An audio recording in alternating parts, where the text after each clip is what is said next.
I've always loved history, and in sixth grade, I, daughter of an Indian immigrant, took a world cultures class as an opportunity to learn in a neutral, unbiased environment in the middle of Protestant, conservative, white Texas. Needless to say, that didn't work out well. Every day I would go into class with these experiences and my knowledge from my personal travels, and as I would watch the teacher with her carefully researched, also known as Wikipedia, slides, it always felt as if I was missing something, as if there was a certain gap. I was missing the middle puzzle pieces. And as I would lock eyes with anybody who had ever stepped out of the US, was female, colored, or disabled, I realized they saw it too. The veneer of racism, sexism, and nationalism. This gap between our histories prompted questions like whose story, whose history is this anyway? Why was nothing resonating with me? And finally, I stumbled upon the golden question: who's holding the pen, and how does it affect the narrative? In these questions, I found the missing puzzle pieces that prove truly how different the mosaic is from the underlying picture. Alex Rosenberg, professor of philosophy at Duke University, says that historians are perfectly capable of establishing actual accurate chronologies, or in short, the when and where. Yet this academic fact checked history isn't the history that we consume to explain famous people and their achievements or developments in society. Or in short, the who, why, and how. That's what narrative history is for. But unfortunately, narrative history is much more susceptible to corruption. As the African proverb goes, until the lion learns to write, the tale of the hunt will always glorify the hunter. I contend that beyond the glossy pages of standardized history lies the unsettling and pervasive racism, sexism, and jingoism of their authors. Few lives in world history have been unaffected by what we now characterize as racism and white supremacy, as seen in the rise of popularity of the Black Lives Matter movements. Racism, for example, lives in the tales my sixth grade culture teacher would tell about India, Africa, and the wonders of colonialism. I mean, thank God for 300 years of enslavement and abuse. I mean, yes, thousands of women were raped by colonial officers and prostituted and tortured and beaten if they didn't comply, not to mention the forcible extraction of billions of dollars of raw capital. But they have you seen the railroads? Totally worth it. I mean, so what if they killed thousands of people protesting? They gave us English. God save the Queen. This half baked telling of history leaves out all context, all background in search of some imaginary objectivity. Yet, facts without appropriate context and clause is nothing but propaganda. Here's a raw, objective statistic. Winston Churchill, an idol of the Allied nations, killed more people than Adolf Hitler in the Bengal famine, an orchestrated removal of supplies intended to starve the Indian population. And yet, he isn't considered in the likes of Adolf Hitler, for apparently the brown life holds no value to a European one.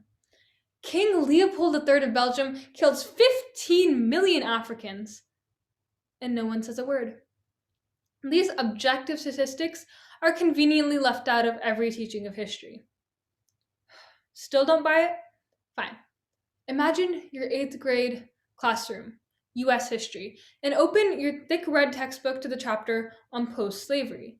Textbooks are supposed to teach us about who we are as Americans and what stories are key to our democracy, as said by teacher and activist Alana D. Murray, but they rarely do so. As said by author Cynthia Greenlee, after slavery, white Southerners created ideologically driven narratives that yearned for the good old days where whites sat atop the hierarchy and Africans sat as faithful slaves. In this racist revisionism, they didn't have to reckon with the new black voter, the black legislator, or even black people as equals. It's awfully convenient. And as textbooks show, their erasure commissions downright errors and spacious interpretations. Not everyone enjoys the perks of civic belonging or gets a fair shake in historical accounts. Speaking of erasure, er- erasure is nowhere more manifest than in history's documentation of women. After all, as the saying goes, Anonymous was a woman.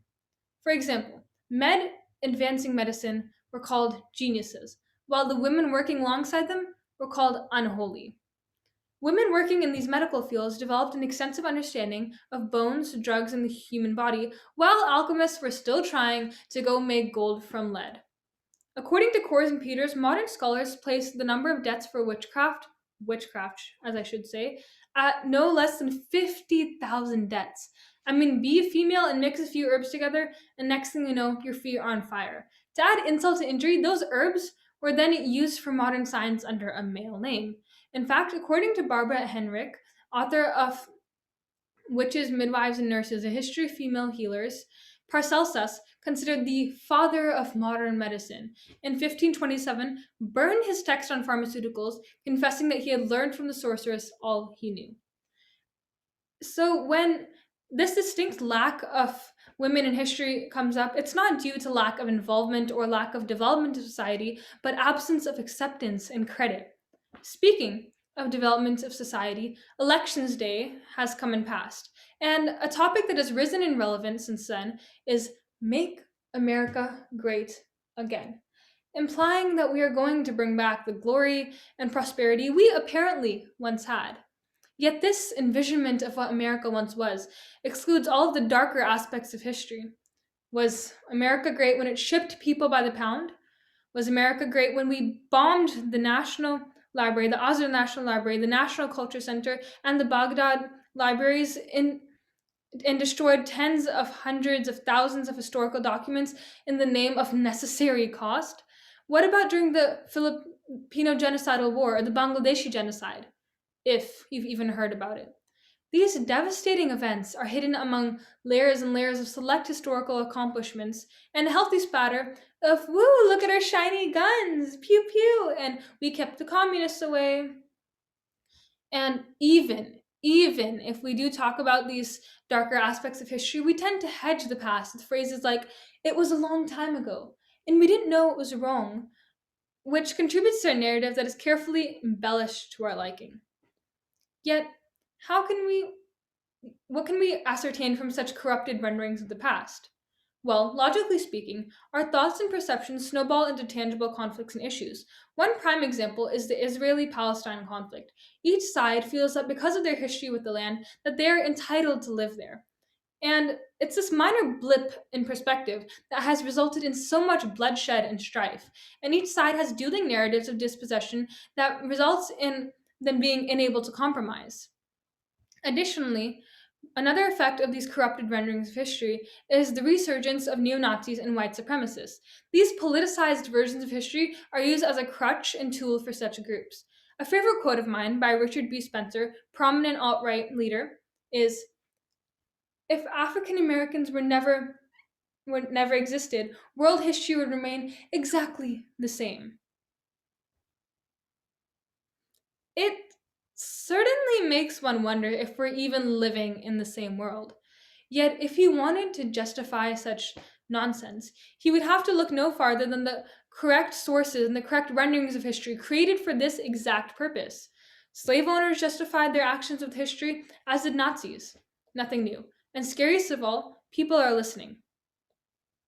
Lastly, not only do these corrupted renderings of history bolster people with malicious ideals, but they also root a sense of shame in the demographics being discussed. Edward A. Johnson, prominent black lawyer and teacher, wrote of his 11 years of teaching, saying that he had observed a noticeable omission and commission on the part of white authors on the creditable deeds of black people. And he mused on how the little colored child must feel when they have completed the signed course and in it not found one word of praise, not one favorable comment for one among their millions of foreparents that have lived through 3 centuries of his country's history. This struck me as profound and validated my lifelong experience of always seeing India presented in a negative light and going as far as to even questioning my identity and even wanting to change my name when I was in elementary school.